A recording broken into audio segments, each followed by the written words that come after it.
What's going on, guys? You're watching the 4-Wheel Kid channel, and last time I took the seats out of the 350 van that I'm doing a camper conversion on, and I got some really interesting seats from the Junkyard. I actually only paid $25 each for these. I think they're out of Chattanooga.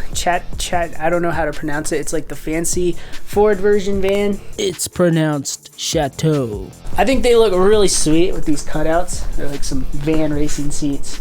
And the main reason I'm changing them is because the passenger seat is all ripped up and the armrest is gone. And on the back, I think the lumbar support kind of like blew up inside there and it's all pushing out. And the driver's seat is starting to rip. But one thing I will say is that these seats are much more comfortable. This one right here is the passenger seat. It's not ripping or anything. However, both of them need to be cleaned up. And instead of grabbing the driver's seat, I actually grabbed one of the rear seats because the driver's seat was all ripped up pretty good. And from what I can tell, the actual cushion and the seat back look pretty much the exact same. So what I'm gonna try to do is kind of mix and match these seats. I'm pretty much going to try to use the lower brackets from these and basically just transfer over the upholstery to the old ones.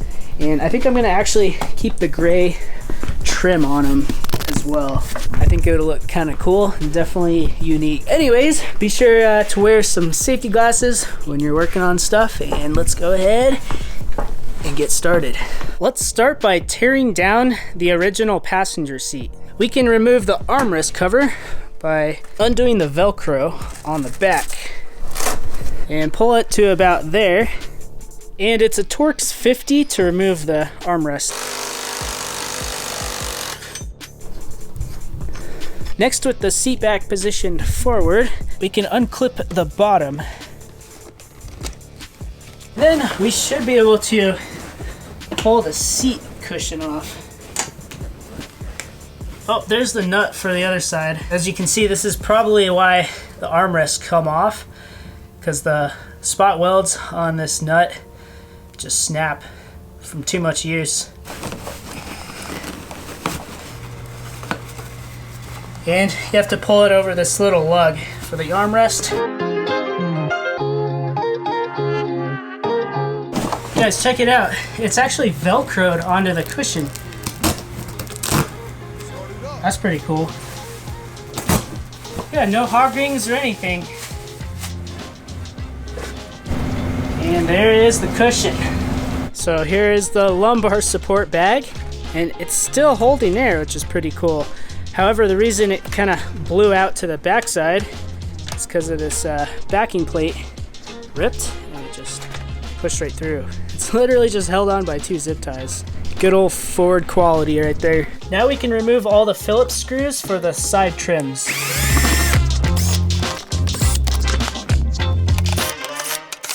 Grab any belongings out of the bottom seat compartment. You can flip the seat upside down. Go ahead and pull this connector off. It's just held on with a Christmas tree clip. To remove the bottom bracket from the actual seat, there are 4 13mm nuts at each corner.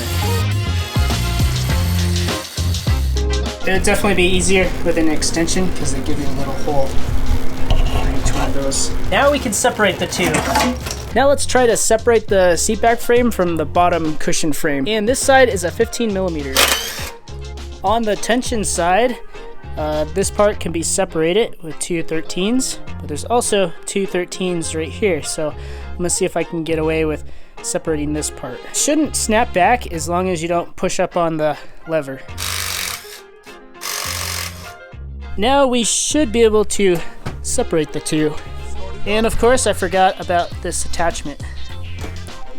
There we go. The lumbar just disconnects from right there. Now we can empty this pouch. To remove the seat track from the bottom cushion frame, there are 2 10mm bolts right there, and there may be 2 hidden under here. And to move these, you just pull the lever, and you'll have to independently push each one back. Don't worry if they're not clocked, because we can always fix that later.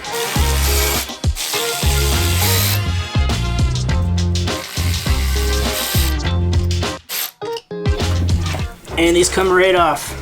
I wouldn't worry about separating the cable in between. It's not really necessary. The seat cushion just unclips on all sides. There's a little Christmas tree clip for the harness. And the front ones are a little bit different. Kind of just unclip as well. There we go. The lumbar support switch for the passenger side just has a screw hiding under the fabric. We'll remove that. And it's just got a couple hoses that you can pull off.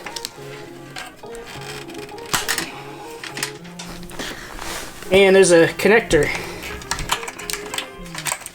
And the lumbar support pressure line just comes through. Just pulls off the cushion there. We'll flip it around. Another little Phillips on top for the lumbar switch. There it is. And actually, I think I could have done this a little bit better because it appears that this cover snaps off. There we go. And there's 2 more Phillips under there. This is probably what you should have done first to make things a little bit easier. And there is the lumbar support with the backing plate. To remove the bottom seat box, it's just 4 Phillips. And in order to remove it, we gotta pull out the drawer. This is the catch right here. Just push up on that, and it pulls out. And this comes out. For the cushion frame, the lumbar support motor is right down there, held on by a Phillips screw, and the harness has a zip tie and a Christmas tree clip. So this is actually a mechanical valve and electric switch. When you hit the negative, it basically just lets air out of the lumbar support bladder. But when you hit the positive, it activates the lumbar support motor down there, and it opens the valve to allow air into the bladder. Super simple. There is a complete passenger side seat tear down, and it's definitely not that hard. There is quite a few parts though. So the fancy passenger seat should be almost exactly the same, besides this part, which just has 4 Phillips screws. And this trim comes off, and it's just got these plastic hooks. Can even do it one-handed. And a tip for these is to push the foam towards the hook, and it gives it some slack. And now I'll just take it apart like the other one. Other than the cutout headrest, it came apart exactly the same as the other one. And I kind of just put together all the parts that I want to use. I'm going to be using the black base from the original seat and the seat cushion frame, just because it's a bit cleaner. The seat backs are the only different thing, just at the headrest, obviously. And obviously, I'm using the new seat back. And the original adjusters are a bit cleaner as well. The foam does appear to be a bit dirty, so I might try to clean that up as well. They don't smell bad at all, but might as well just make them smell better. And I got this Chemical Guys premium air freshener and odor neutralizer. This stuff is really cool. It has like special enzymes in it. So now I'm just gonna clean everything up as best I can. And I've actually already cleaned this seat back. There's the other one. And I'll probably do another pass on that, but this is all the stuff I got to do the cleaning. It's just some interior cleaner and stain remover, and upholstery cleaner. And I actually really love this coverall Zap It stain remover. I've had really good luck with this, cleaning all kinds of stuff like plastic and upholstery. And then I just got some degreaser and some exterior cleaner, a couple rags. And I love this huge box of rags. You can get this at Walmart for like $10. It comes with 300. of them, and it's way better than paper towels, and they're lint free. Then I got some brushes and a steamer. I also got a foam pad for my knees, because I'm going to be doing a lot of kneeling as I'm working on this. Take a look at these plastics. Absolutely filthy. Here's the plastic trim that I'm going to be using, and for the sides I'm actually just going to use the gray ones because I think it will look kind of cool. However, look at that. Definitely needs to be cleaned. I got some gloves, and now let's do some cleaning. It'll probably take hours, but I think it'll be worth it.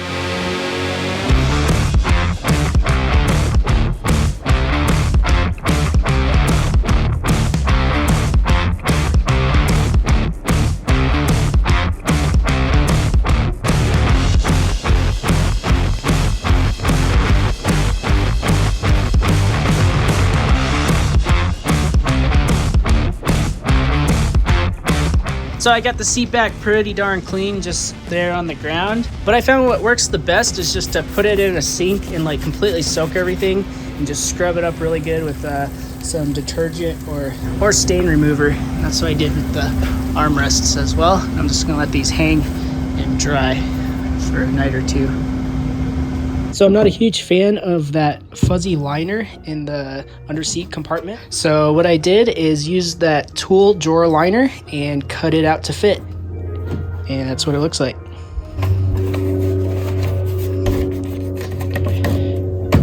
Fits perfectly.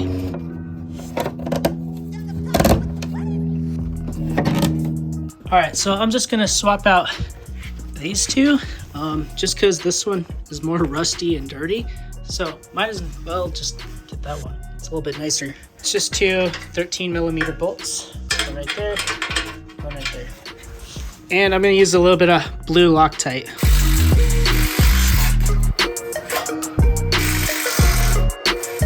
All right, so I cleaned the seat tracks up. I'm not gonna, go all the way because you don't see this anyways. It's just a very, very mild surface rust. But I just got it as clean as I could. It's probably not a bad idea to lubricate the seat tracks just a little bit.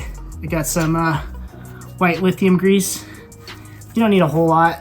Just put it all the way forward. Work it in. Stick some on this side.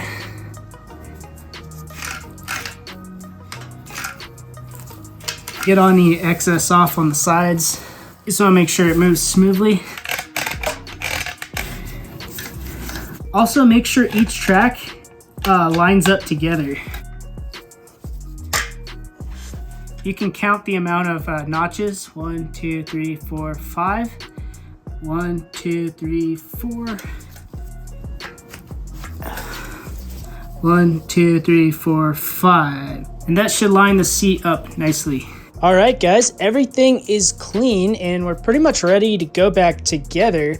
However, I do need to do a couple more things, but those are going to be in separate videos. I need to show you how to fix the armrest. So I need to do some welding. And this one is actually fine, but I'm going to strengthen it up so it doesn't break later down the road. And I'm also going to show how to fix the lumbar support because one of these seats was like broken. It was blown out the back. And also I'm going to install some new Velcro on the seat foam, at least for the seat back. The cushion is fine. But anyways, guys, thanks for watching, and I will see you next time. Peace out.